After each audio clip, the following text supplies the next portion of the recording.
Yes, really, you can have the best speakers in the world. And I'm going to tell you how to do that.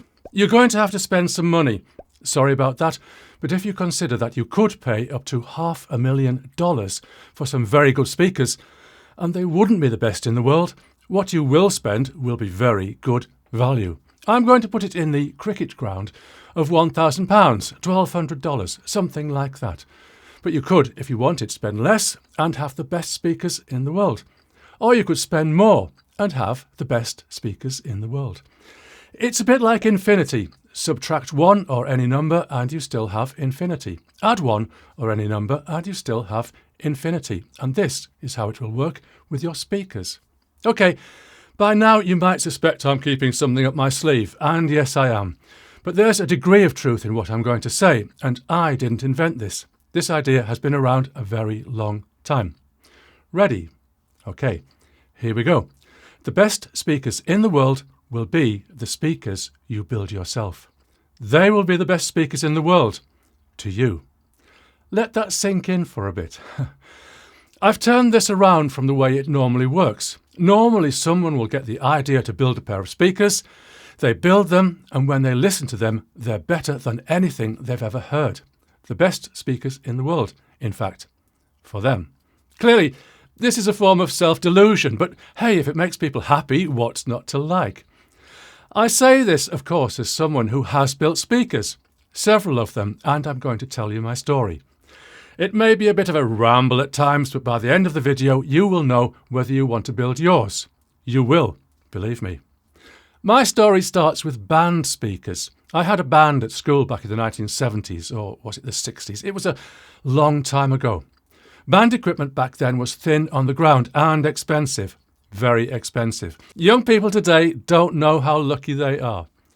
So to make things work and get the band off the ground, I saw building my own speakers as a good way to save money. So I did my research about how to build speakers. No, I did no research of any kind apart from learning what a 12-inch drive unit was and where I could buy some for cheap. The plan that formed in my innocent mind is that it would be nice to have 2 4x12 columns, which means 2 tall speakers, each with 4 drive units. But they wouldn't fit in my car. Oh, I had a car. Maybe it was my parents' car or the drummer's car. He definitely had a car and a girlfriend. So I decided to split them up into 4 2x12s. I'd need to build some cabinets. Again, the size of the cabinets needed to be small enough to fit into whoever's car it was. So, and this was my first mistake, I made them only just big enough to fit the drive units in. Well, they worked. They just didn't work well. It's difficult to describe in what way they didn't sound good, but they didn't sound good compared to a decent pair of columns. I later used Wem Vendettas, and for what they were good. But we got a lot of use out of these speakers, and I gained a lot of social credit lending them out to other local musicians.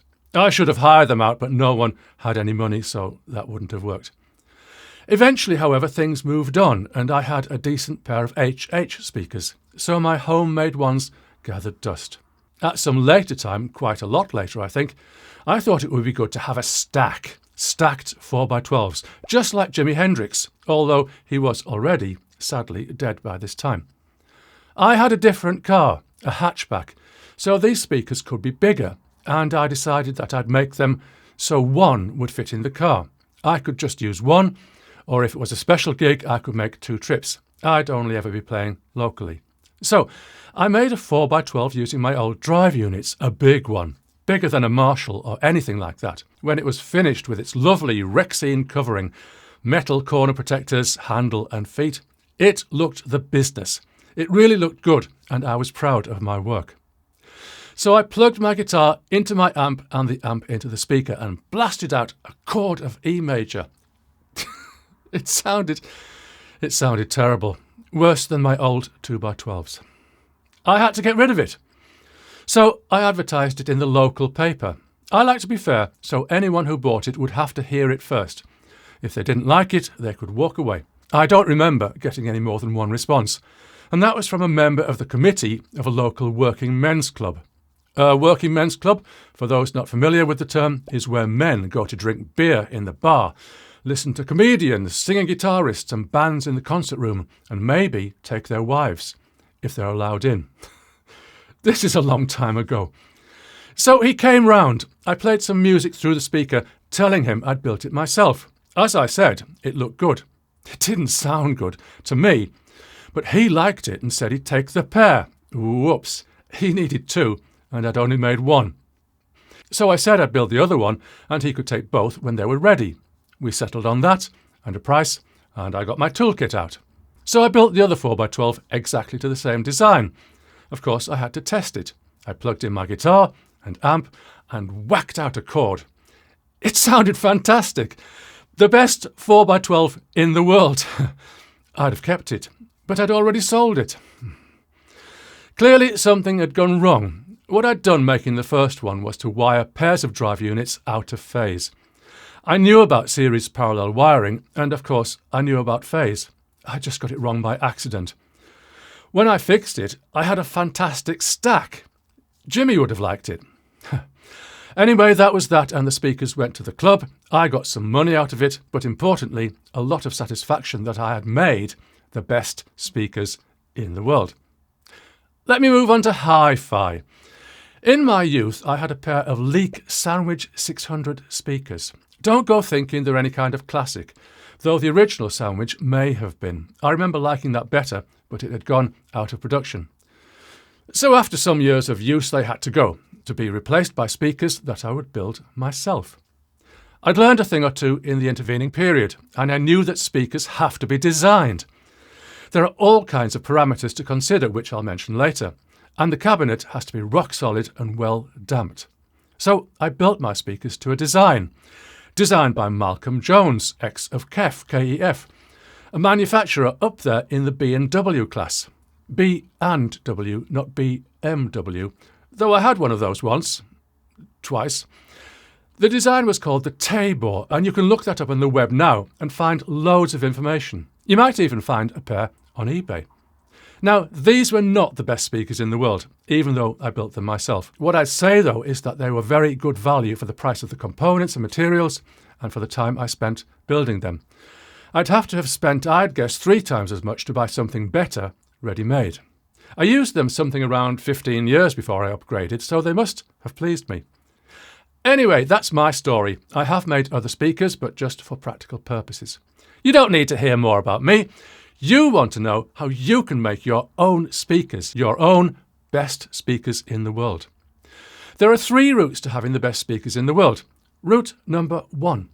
Build them from a kit, just like I did with my Tabors. I'll illustrate this with the company Wilmslow Audio. I have bought from Wilmslow in the past, and it might have been the components for my Tabors, but I don't remember the details. Anyway, if you want a kit, Wilmslow Audio will be a good website to check out. You could dip a toe into the water with the model LS3. This will remind a few UK old-timers of the BBC LS35A, and indeed it is based on that. The cost? The kit without the cabinet, a mere £366 Great British pounds. Of course, there's shipping to add, which will depend on where you live. Spend a bit more and you can buy the kit with the woodwork supplied as an IKEA-style flat pack. This will be easy enough to assemble, but really, if you want the best speakers in the world, you'll need to build the cabinet from scratch yourself. Plans are included. If a mere £366 sounds a little too amateur for your liking, don't worry. You can find kits at Wilmslow up to £5,000 and more. Route number 2 to having the best speakers in the world is to build to a plan. Of course, you'll start with Google, but the results for loudspeaker plans are a bit scattered and confusing.